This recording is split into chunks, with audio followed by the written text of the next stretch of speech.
Hola guys. Today we will see how we can transfer SketchUp files to Blender and vice versa. I have made this microwave which we will transfer to Blender. First, you have to make sure that the 3D model is not in groups and is completely exploded. Then, go to File and Export 3D Model.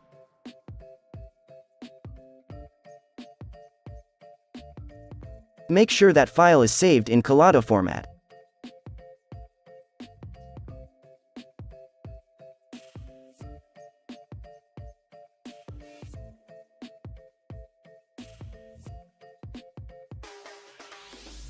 Now, open Blender software.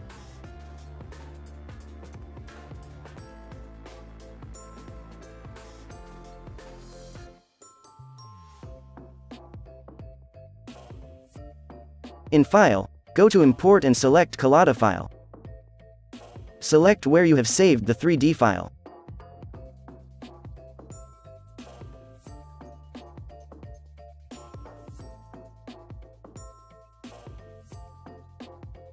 And you are done.